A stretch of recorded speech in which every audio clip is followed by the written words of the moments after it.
This is the Cyprus News Digest with Rosie Haralambous.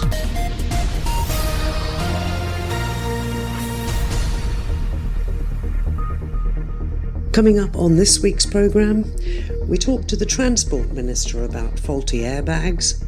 There is information available for distributors for the grey cars. There is an argument that says that they do have access to information.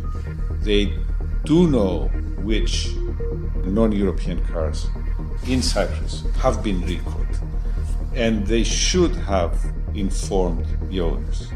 The Agriculture Minister has come under fire for curtailing media access to her subordinates and demanding that all queries be put in writing and that answers must be approved by her.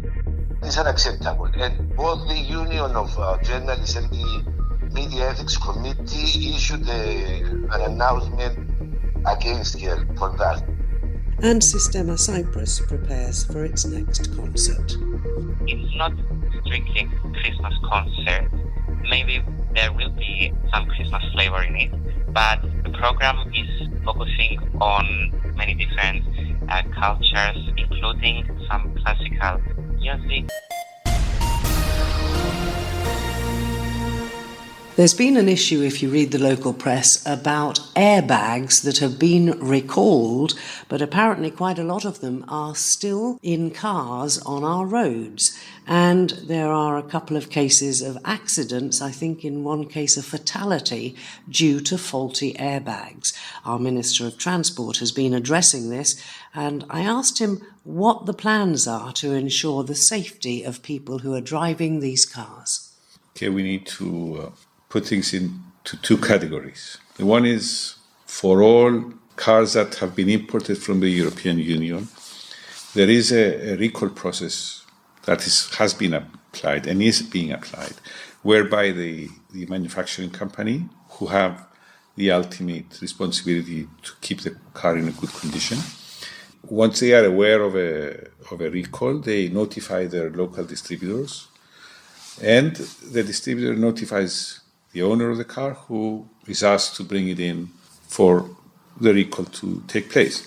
Now, have all the European cars that fall in that category replaced their airbags? Because my understanding is that a lot of them haven't, and they say they haven't got the parts. Well, what happens is it might be a case whereby the owner of the car does not respond to the recall, so they don't show up. It might be the case whereby the distributor does not have the parts or is delayed in getting the parts. So it might be some time before they have them, so they can take care of the recall. But so this happened back in, am I right, 2017, the first recalls? No, actually recalls have been going on for many, many years. No, this particular one about the airbags. Well, actually, our legal framework has been established around 2010. That has been coordinated with the European Union legal system regarding recalls. In 2017, there was this directive from the Department of Motor Vehicles, whereby they designate that local distributors are not responsible for all cars imported from non-European countries, what they call as grey cars. So grey cars were excluded from the process, which was the responsibility of these importers, distributors of European cars. So this has created a problem whereby anybody who owns a grey car, they do not benefit from this chain of information that trickles down from the manufacturer to a local distributor to the owner of the car. Let's be clear here. Are we talking about just cars that were made, let's say, in many Asian countries, but have a recognised distributor or agent here in Cyprus? Or are we talking, my understanding about grey imports was mostly second-hand cars which are brought in by any motor agent that isn't an accredited agent to a manufacturer? Both apply. It might be grey imports by anybody, and even individuals who bring their own car. They might import a new car from Asia and drive it in Cyprus. So it might be anybody, but what we do have is a big number of cars, what we call grey cars, which have been imported from Asia, but are not, they do not have they are not included within the chain of information that trickles down from the manufacturer in Europe, because the local distributor gets their information from the European counterpart, from the European dealer or importer or whatever. So this has created this void in information for quite a big number of owners of cars. So there is a discussion now of whether this is the right way. There is information available for distributors for the grey cars. There is an argument that says that they do have access to information. They do know which non-European cars in Cyprus have been recalled, and they should have informed the owners. But a lot of them haven't. So this is the discussion that's going on now. It's going to be a legal decision at the end of the day. Our legal authorities will have to review and say whether they did have this responsibility and whether they were right in not dealing with this process. Can you shortcut all of this by asking the Department of Transport to put up a list online somewhere of all the makes and models of cars that have this particular make of airbag that is problematic? Okay, so it's not so simple, because this particular brand of airbags might be included in cars that will be recalled in a year's time or in 2 years' time. So it's not. This is something that is developing. It's not something that's once off and finishes. So what we are trying to do now is to assess all cars in Cyprus, whether they do have recalls, because it's not just airbags, it's everything else that might be recalled. So our big effort now is to try and let everybody know, anybody who has a car in Cyprus, whether their car has been recalled or not. But let's go back to these particular airbags that have been responsible, I think I'm right in saying, for certainly one death, and for deploying when they don't need to and causing injuries, fortunately in that case not, I think, death. If they're going to be on the cars from now, then even if there hasn't been a recall for all the problems that you said, surely the driver should be informed that it's this make of airbag, has your car got it, you need to check. Well, it's not all airbags that have a problem. It's batches and batches that have been identified. But surely there is somewhere a record of which cars were fitted with that batch. It's a bit like recalling, I don't know, jam that's got a carcinogen in it. You say that it was manufactured between this date and that date, take it back to the shop. Can't we do the same thing? Exactly, that's what needs to be done. And that information is available only to manufacturers.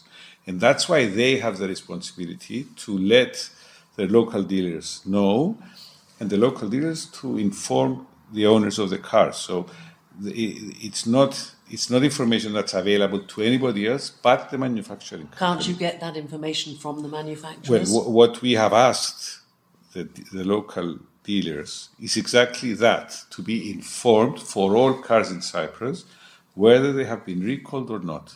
And have you had a response? Well, they say they will cooperate, but we have not had a response yet.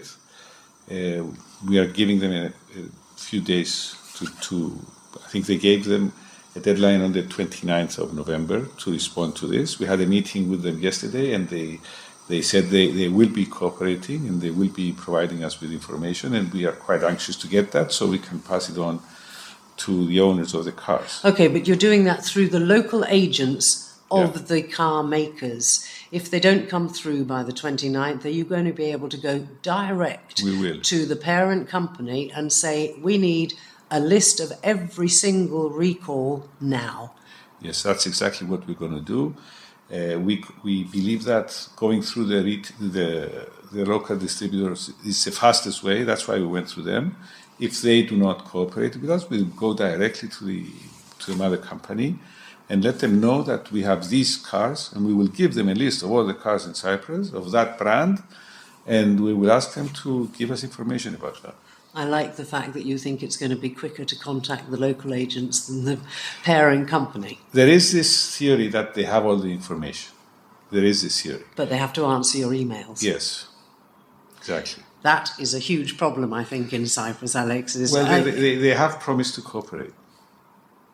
Let's hope they do, because we don't want any more accidents. Yes. If you're driving a car, particularly if it is from a third country, you should probably go and check with whoever sold it to you as to whether or not there is a recall. Particularly at the moment we're talking about airbags, but it's happened before with brake liners and all sorts of other things. And as a driver, as a customer, you demand to know what's going on.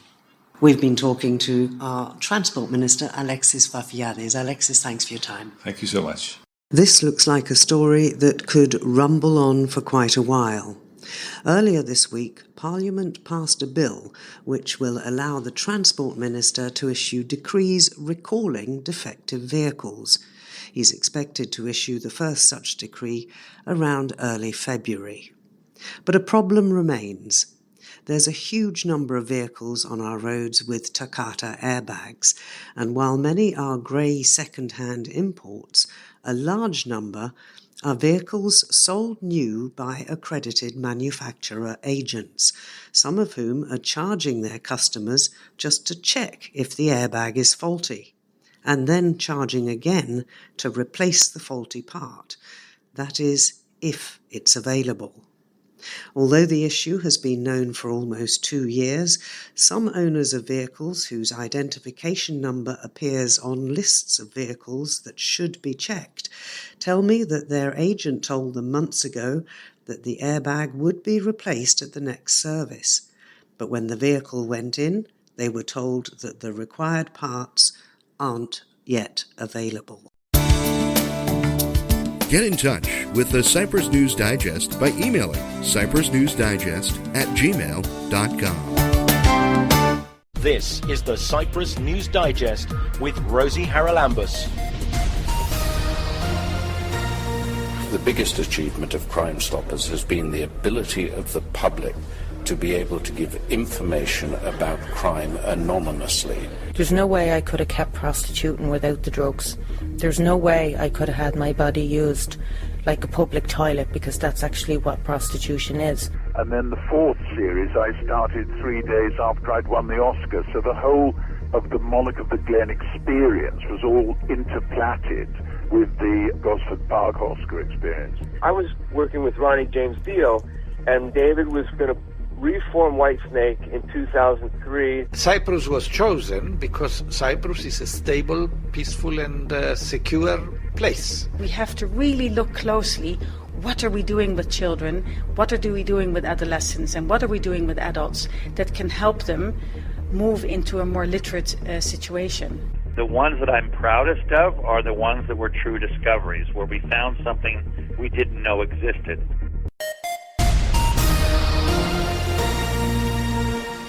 Well, we're coming up to a new year. A lot of things haven't changed across the globe, one of which is the threats to journalists all over the world, particularly apposite, of course, in the current conflict in Gaza, where just in recent days another journalist has been killed. But it's not just about the physical danger to journalism across the world, it's also about the moves, and these have been very evident recently in Cyprus, to, if you like, stifle independent and serious journalism. So I've asked Christos Christofidis, who's a member of the Cyprus Media Ethics Committee, to join me to discuss these threats. Christos, we had first of all, very recently, the Agriculture Minister apparently instructing that all the employees at her ministry must not talk to the press without it being okayed by her. That's very unusual, isn't it? Not so unusual, Rosie. Many ministers and other officials of the state have done it several times. Now, talking about this incident now with the Minister of Agriculture, she said later that she didn't mean that. and she meant something else and so on. But it's unacceptable because was the very, very secret that she has to approve what her employees will say to a journalist. The employees at ministries are mostly technocrats, aren't they? So they're the experts in all of these different things. What could the minister possibly add or take away from what the technocrats would say? Because she isn't one, is she? No, she's not. But anyway, even if she is a technocrat, she doesn't believe that the technocrats would say the truth, or that they would say something that would shame the ministry or the ministers herself. I don't know what she did, but it's unacceptable. And both the Union of Journalists and the Media Ethics Committee issued an announcement against her for that. And she backtracked after that, didn't she? Did she actually say what she really meant? Because again, nothing is clear, is it? No, nothing is clear. As usually, when they try to deny that they say something, they make things worse. Now, earlier in the year, we also had a move to push through Parliament legislation, and I wasn't very clear on it, although I did speak to Irini Haralambidou about it, to try and make sure, was it that journalists did not write or say things, and that included on social media, that in effect expressed opposition to what political figures had said? They tried to put something that was, as you said, not so clear, and then they tried to change it that journalists are excluded. It is not only for journalists, it's for everyone. And then they tried to say that journalists would be excluded, but again, both the union and the Media Ethics Committee went to the Parliament and stated they are opposed to these things. It's not clear yet. It's not finished. I don't know exactly where the matter is now, but it's not finished. Well, and fake news, of course, we know, I think, that is a problem in this day and age. But again, on social media is one thing, and a lot of these, let's be honest, lies are put into print, aren't they? Yes. And they tried, the Parliament tried to make something about fake news, but it's not the way to do it. This is not the way to do it. I mean, to criminalize what the journalists say. It's an attack on freedom of speech, isn't it? Yes, because how can you prove that it's not fake or that it is fake and take someone to court and judge him as a criminal? Because that was what they tried to pass on with that law. And do you know where that law stands now? Was it finally put on the shelf? No. It's not put on the shelf, but it is not finished. I think they will try again later. Now let's talk about the Journalists Matter campaign that was launched, I think, last year and is supposed to run for 4 years across the European Union and I think in other parts of the world. And our own PIO also launched their take on that here. We've not heard much about it since. What, if anything, have they done? I don't know about other countries or in Cyprus. There was a campaign and the union did something, but tell you the truth, it's very difficult for the union to do anything because the journalists will not follow. I mean, if they say we will organize a demonstration or a march or something else, only the members of the board will go, and even not all of them. That's the trouble in Cyprus to do anything. The journalists do not contribute to any kind of protest. They want the union to do it, but they would not go. All right, I'm not talking about protests, though, here, Christos. I'm talking about the fact that in other countries, the Journalists' Union or umbrella organisations have organised seminars, for example, teaching journalists who to go to if, for example, there's a slap against them. And that, of course, for people who don't know, is talking about taking legal action against journalists that is actually, well, it's unfair and it's not really something that should be going on all the time to try and silence journalists. Again, the union issued some statements against that, but nothing else. Nothing concrete's been done, has it? No, Teaching journalists no, how to stay safe during demonstrations that get out of hand, how to stay safe online from all the hackers that are trying to get into journalists' accounts if they don't write things that whoever the hackers are agree with. The union tried to make a couple of lectures or seminars about these things, but as I told you, very, very few people go. So what, if anything, can the Media Ethics Committee do about this? Can you pressurise the various organisations to take this journalist matter idea much more seriously? There's still 2.5 years to run on it, isn't there? Yes, but I don't think it's something that the Ethics Committee can do. One of the scopes of the committee is to protect journalists also, but it's more a union matter. And do you have any indication that the union is planning to be more proactive about it? I'm not sure. I detect in your voice a little bit of, should we say, pessimism, Christos? Is that unfair?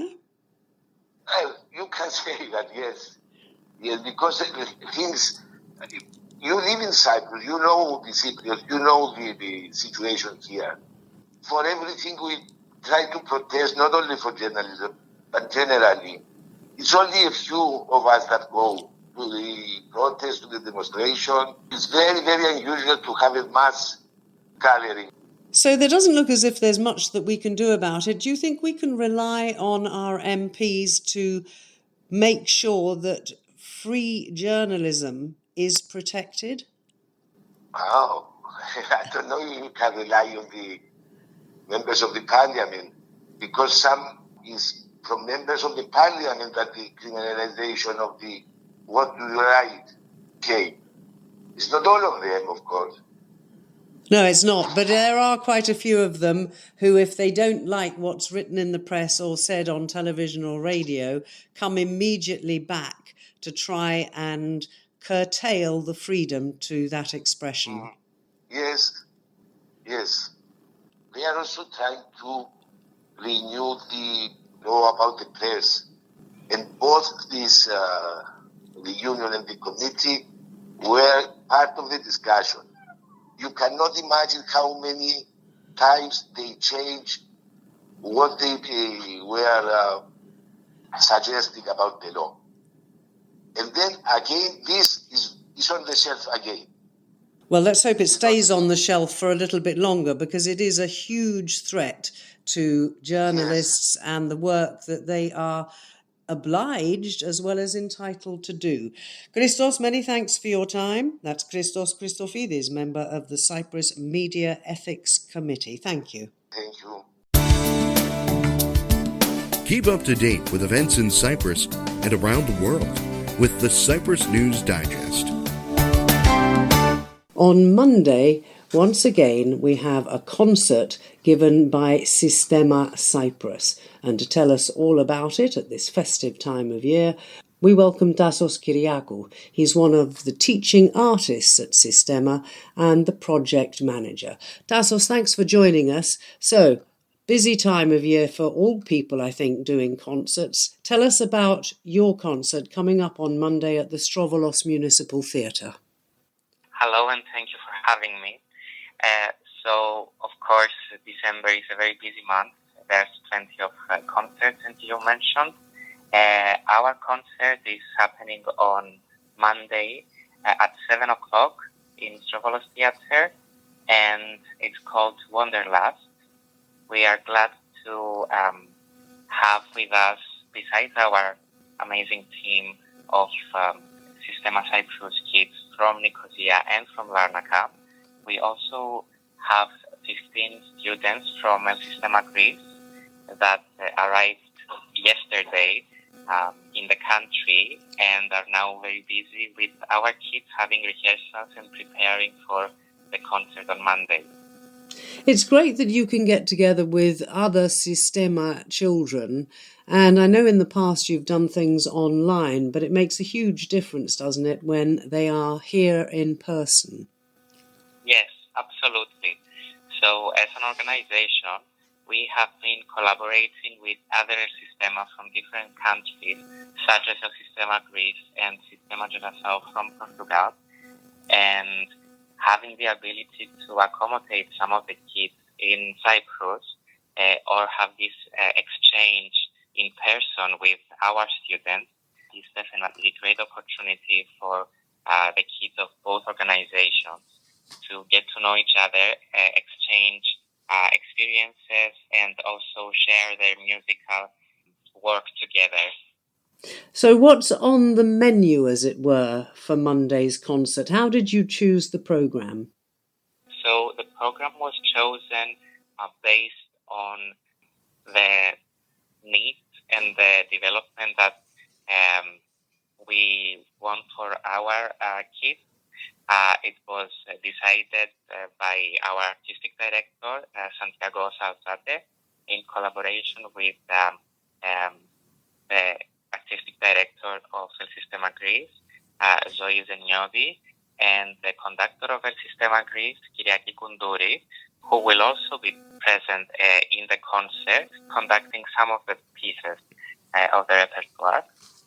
And of course, you will have the chance to listen to rich repertoire spanning from classical music, such as Tchaikovsky's 1812 Overture, but also including some other works, such as Conga del Fuego, an amazing piece by Arturo Márquez with a Latin flavor, and also Edith South, which is a piece composed by the Cypriot composer Kyriaki Iacovidou, which was composed for the BIMI program that we had last year, and we are happy to present it one more time to the audience of Cyprus. So it's not a Christmas concert then?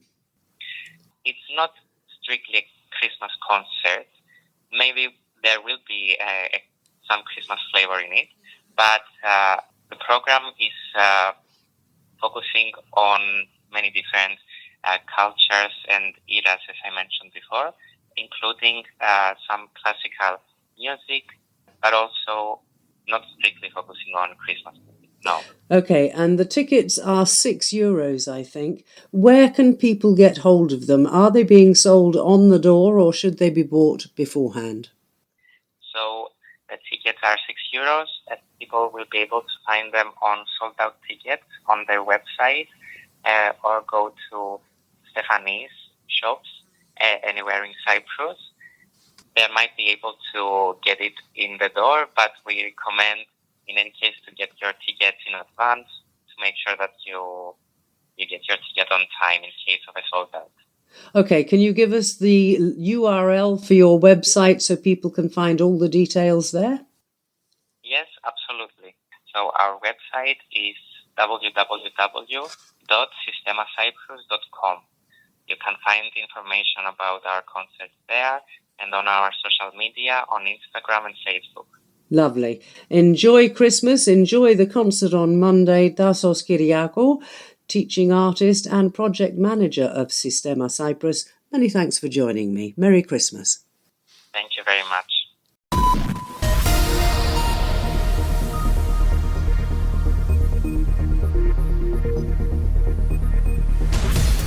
Well, that about wraps up this week's programme. We're going to take a couple of weeks off over Christmas and the New Year, and I'll see you again in 2025. Have a wonderful festive season, and until we meet again, take care and God bless. Bye-bye now.